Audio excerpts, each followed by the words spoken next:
Hello students, how are you? Hope you all are fine. तो इससे पहले हम लोग क्या पढ़े थे? हम पढ़ाए थे कि लेसन 2 क्लाउड्स का जो चैप्टर है उसमें से 3 यूनिट है। तो पहला 2 यूनिट हम लोग का हो गया कंप्लीट और उसमें से हम होमवर्क भी दिए थे। होप आप लोग कर लिए। अच्छा, आज जो है वो इसका फाइनल यूनिट यानी कि यूनिट 3 में स्टार्ट करने वाली हूँ। ठीक है, let's continue. Refreshed he looked around, मतलब उसने मन भर के पानी पी लिया था, मैंने पहले ही बोली थी, और हाथ पैर भी धो लिया था। तो इसलिए वो ताज़ा होके आसपास क्या कर रहा था, देख रहा था अपने चारों तरफ। ठीक है। An old man sat on a wall by the Persian will, तो क्या हुआ, उसने देखा कि वही पर्शियन विल के बगल में एक दीवार था। ठीक है, तो उसके ऊपर एक बूढ़ा आदमी बैठा रहता है। ठीक है। He looked at the old man wanting to say something but hesitated, तो उसको लगा कि वो लड़का, वो छोटा सा लड़का, वो बूढ़ा आदमी से एक सवाल पूछे। और सवाल क्या है ये हम लोगों को पता है कि वो बादल कहाँ गया, आपने देखा क्या, ये सवाल पूछना चाहा, लेकिन थोड़ा झिझकता है वो लड़का, क्योंकि उसको लगा कि शायद ये क्वेश्चन सुनकर बाकी सब लोगों ने जैसे आश्चर्य हुआ था और इग्नोर कर दिया था, शायद ये भी इग्नोर कर देंगे। ठीक है। लेकिन finally he asked did the clouds come here, लेकिन और जब उससे रहा नहीं जाता है तो वो उसे पूछ ही लेता है कि यहाँ पर बादल आया था क्या। The old man looked closely at him and said, मतलब जो बूढ़ा आदमी है वो लड़की की तरफ बहुत अच्छे से, बहुत ध्यान से देखा है।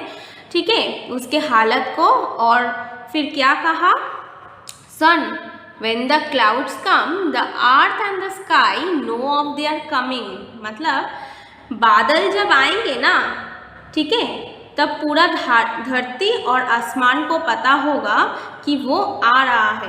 बादल के आने का खबर धरती और आसमान को पता रहता है। ठीक है। अच्छा,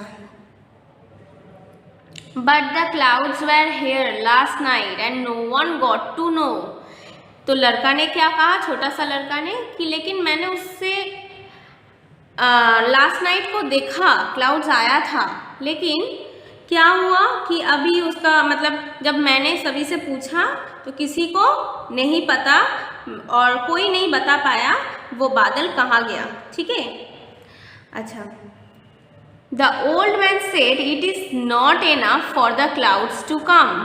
ठीक है, मतलब वो बूढ़ा आदमी ने क्या कहा, वो बूढ़ा आदमी ने ये कहा कि बादल आने से बरसात होगा ये ज़रूरी नहीं होता है। ठीक है।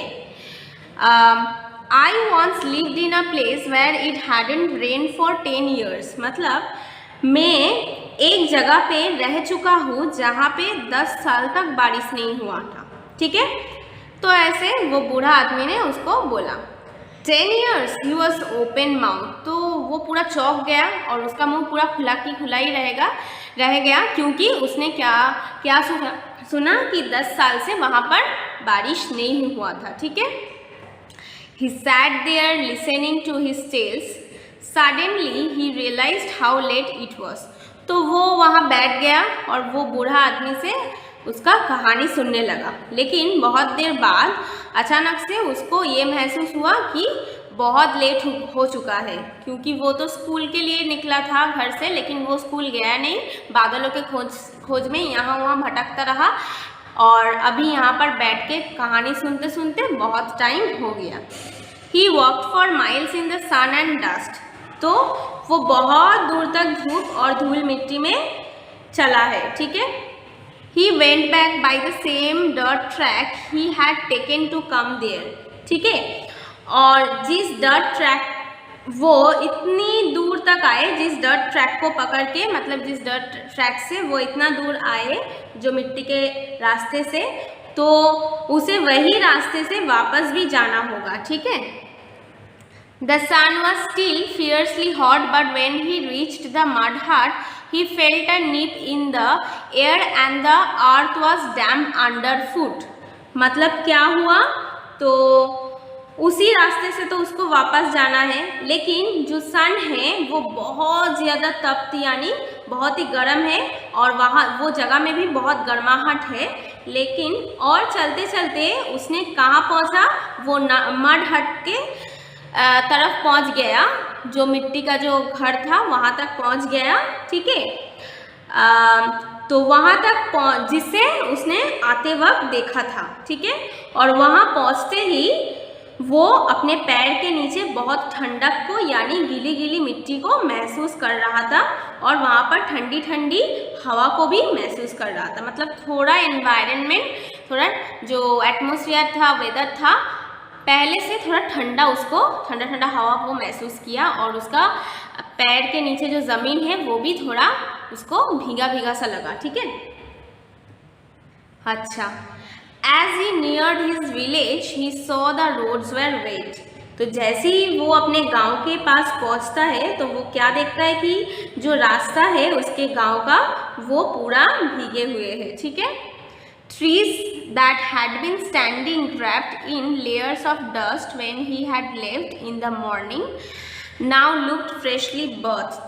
ठीक है, तो उसने क्या कहा, जब उसने सुबह वहाँ से गुजरा था तो उसने क्या देखा था कि जो सारे पेड़ है, सारे ट्रीज है, उसके पत्तों पे उसके ऊपर मोटे मोटे पूरा परत लग गया था। किसका परत जम गया था, पूरा एकदम डस्ट यानी धूल मिट्टी के। ठीक है, बहुत दिन से क्योंकि बारिश नहीं हुई थी वहाँ पर तो धूल पूरा भर गया था। लेकिन अभी जब वो इतना समय के बाद वो जब वापस आ रहा है तो उसने क्या देखा कि सारे पेड़ एकदम फ्रेश दिख रहा था उससे। ठीक है, उसने देखा कि सारे पेड़ पूरा एकदम फ्रेश दिख रहा था, ऐसा लग रहा था जैसे कि अभी अभी पेड़ों ने नहाया है। ठीक है, यहाँ भी मतलब उसको ये अंदाज़ा हो गया था कि अभी शायद कुछ देर पहले बारिश हुई है यहाँ पर। ठीक है, अच्छा, He felt a wave of happiness. ठीक है, मतलब उसके मन में तो वो मन में तो बहुत खुश हो रहा था। ठीक है, उसके मन में खुशी की लहर दौड़ उठी थी। He hurried home. उसने एकदम क्या किया, जल्दी से अपने घर के तरफ भागते हुए गए। ठीक है, He wanted to see how fresh and clean the jamun tree in his courtyard look. तो वो जल्दी से अपने घर के तरफ भागते हुए गए क्योंकि उसे देखना था कि उसके आंगन में जो जामुन का पेड़ है वो कितना क्लीन, कितना साफ हुआ है। ठीक है, ये बारिश के वजह से कितना साफ हुआ है ये उसको दिखना था। ठीक है, अच्छा, when he got home he saw that the rain had changed everything. तो जब वो अपने घर पहुंचता है तो वो क्या देखता है कि बारिश ने आके सब कुछ पूरा बदल दिया है। The jamun tree stood clean and scrubbed, freshly showered, and Amma ji was saying that was a good shower, thank God. तो क्या होता है कि वो जब जामुन ट्री को देखता है तो क्या देखता है, पूरा एकदम साफ सुथरा लग रहा है, ऐसा देखकर लग रहा है कि वो भी नहाए हैं। ठीक है, और अम्मा जी मतलब उसका मम्मी ने किसी से बोल रही होती है कि भगवान की शुक्र है कि आज इतना अच्छा बारिश हुई। ठीक है, अच्छा, rain drops were still rolling off the leaves of the jamun. हाँ, अभी भी थोड़ी थोड़ी करके बारिश के जो बूंदे हैं वो नीचे के तरफ गिर रही थी। ठीक है, जामुन के पत्ते से होकर। He stood beneath the trees and let them fall on his head and face. ठीक है, तो वो क्या किया, वो पेड़ के नीचे खड़ा हो जाता है और उसके मुंह पे और हाथ पे भी वो पानी का बूंदे पूरा गिर रही होती है। ठीक है, He raised his eyes to the sky and saw it clear without even a wipes of cloud. मतलब उसने क्या किया, अपने आंखों को ऊपर उठाए और देखे कि आसमान जो है वो पूरा एकदम साफ है, पूरा क्लियर है और वहाँ पर थोड़ा सा भी बादल का थोड़ा सा भी अंश नहीं है। ठीक है, थोड़ा सा भी बादल का कोई टुकड़ा नहीं है।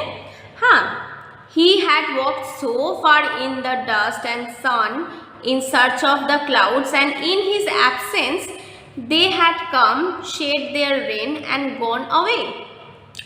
तो उसको वो मन मन में क्या सोच रहा था, जो बादल के खोज में वो इतना धूप में, इतना गर्मी में, इतना धूल मिट्टी में, इतना दूर तक वो उसको खोजते गए इधर उधर, वही बादल उसके एब्सेंट में आके, उसके गांव में आके, उसके आंगन में आके बरसात करके चला भी गया।